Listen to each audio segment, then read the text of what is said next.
Hello everyone.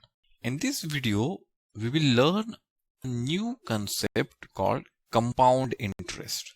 Now, we have learned in our earlier classes about simple interest. So what is this compound interest? You must have noticed that if in your bank you put some money and you don't withdraw any money, and also if the interest rate doesn't change, then every year your interest keeps on increasing. Why does that happen so? That's because most of the banks, and for that matter, most of the financial institutes do not use simple interest to calculate the interest, but they use compound interest.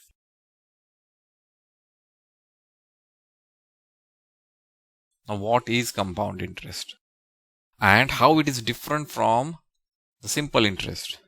And finally, how it is calculated? So let's get answer to these questions one by one. Let's assume that I keep 1000 rupees in a bank and the interest rate I'm offered is, let's say, 10%. Now, so at the end of first year, what would be my interest?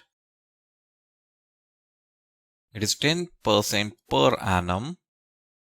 So at the end of first year, I will get 10% of 1000, which is 100 rupees at my interest.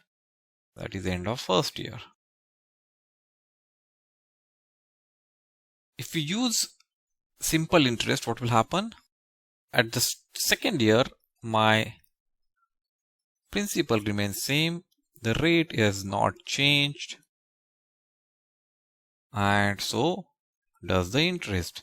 Even that doesn't change. And that is what happens in case of SI. But what happens in case of CI is, first year I kept 1000 rupees. My rate of interest is 10% per annum. And the interest what I receive is 100 rupees. So it is same as the simple interest. But for the second year, there is a small change. This money, the interest which I received, gets added into my principal. So my principal now becomes 1100. It is no more 1000 rupees. It is 1100 because this 1000 rupees and this is a new money which I have received as an interest has been added to my principal. So again, the rate of interest doesn't change. It is same. But now my interest is 10% of 1100 and that would be 110 rupees.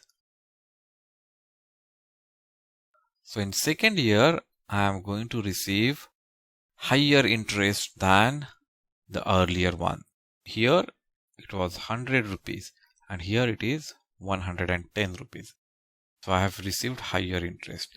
And now at the start of third year again, in case of compound interest, my principal does not change. It will still remain 1000. So my interest would still remain 100 rupees. But whereas now here, again this 110 rupees will be added here and my new principal will become 1210.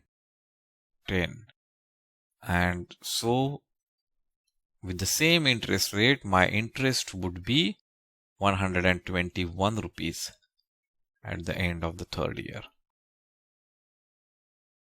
Whereas here it doesn't change.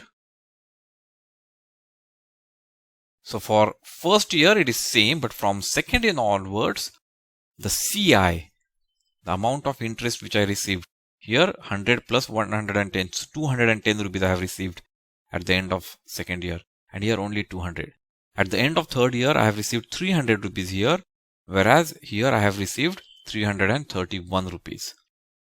So that's how CI works. In CI, the interest gets added into the principal for the next year.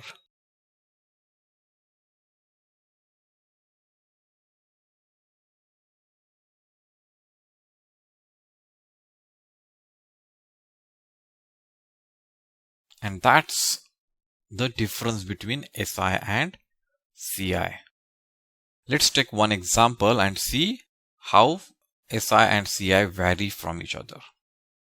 A sum of rupees 10,000 is borrowed at a rate of interest 15% per annum. Find the simple interest and compound interest on this sum at the end of 2 years. So let's this side find the simple interest, and this side let's find compound interest. Okay, for simple interest we know the formula, so we can directly calculate the simple interest. Simple interest is equal to P into R into T upon 100, where P is principal, R is rate of interest, and T is the term. And we know principal is 10,000, rate of interest is 15%, so 15, and term we want to find it at end of 2 years, and interest is per annum, so term is 2 upon 100.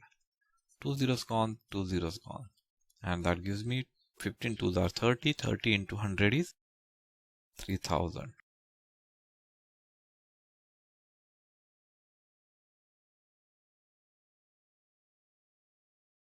So SI at the end of 2 years is 3000. Now here, let's first know the principal for year 1. We'll call it P1. P1 is 10,000 and R is 15%. So the interest at the end of first year, 15% of 10,000. 15% of 10,000. 2 zeros gone, 2 zeros gone, and that gives us 1,500 is the interest at the end of first year. And now P2, the principal for the second year would be P1 plus I1, interest after 1 year. So what is P1? P1 is 10,000, and what is I1? It is 1,500, and that becomes 11,500, the principal for the second year. So interest at the end of second year is 15%, so of this one, 11500. 2 zeros gone, 2 zeros gone, so it becomes 15 into 115, and that is equal to 1725, and therefore CI, total CI, is equal to I1 plus I2, and that is equal to Ps 3,225. So we can see that there is an increase of 225 rupees in interest if I use compound interest. I am sure you have liked the video. Hit the like button and leave your views in the comments section below. Do watch our other videos on this topic. Subscribe our channel and click the bell icon to get notifications whenever we upload new videos. You may also download the YouTube app at the link provided in the video description. Till we meet again, goodbye.